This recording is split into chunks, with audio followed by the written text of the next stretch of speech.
මට ඉන්නේ අවුරුදු 2.5ක බබෙක්. ගිය සතියේ සිකුරාදා ඉඳන් හයි ෆීවර් තිබුණා. ඉතින් අපි සැටර්ඩේ 9 වෙල්ස් හොස්පිටල් එකට අරන් ආවා. OPD ඩොක්ටර් ළඟට. ඩොක්ටර් බලලා බෙහෙත් දුන්නා. ඊට පස්සේ අර සන්ඩේ වෙනකොට ෆීවර් එක අඩු වුණා. ඒ වුණාට ඊට පස්සේ ආපු ප්‍රශ්නේ තමයි එයා කන්නේත් නැහැ බොන්නේත් නැහැ. ඊට පස්සේ ඒක නිසා ගොඩක් වීක් වුණා බබා.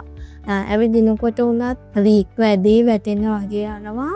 අපි බය වුණ නිසා ආයෙත් හොස්පිටල් එකට අරන් ආවා.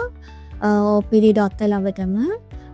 ඩොක්ටර් ඊට පස්සේ අපේ බබාගේ පීඩියට්‍රිෂන් ඩොක්ටර් බුද්ධිම ජයසිංහ එක්ක කනෙක්ට් වෙලා ඩිසයිඩ් කරා බබාව හොස්පිටල් එකේ ඇඩ්මිට් කරගමු කියලා. ඊට පස්සේ ඇඩ්මිට් කරපු වෙලාවේ ඉඳන් 9 වෙල්ස් හොස්පිටල් එකේ ස්ටාෆ් එක අපිට ලොකු සර්විස් එකක් දුන්නා.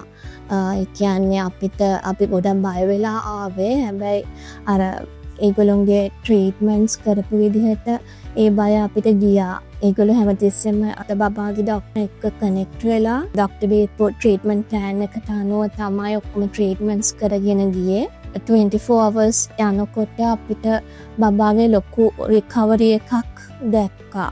48 hours වෙනකොට fully recover වෙලා හිටියා බබා. හොස්පිටල් එකෙන් දීපු සර්විස් එක අප්‍රීෂিয়েට් කරන්න තමයි ඕනේ මේ වෙලාවේ.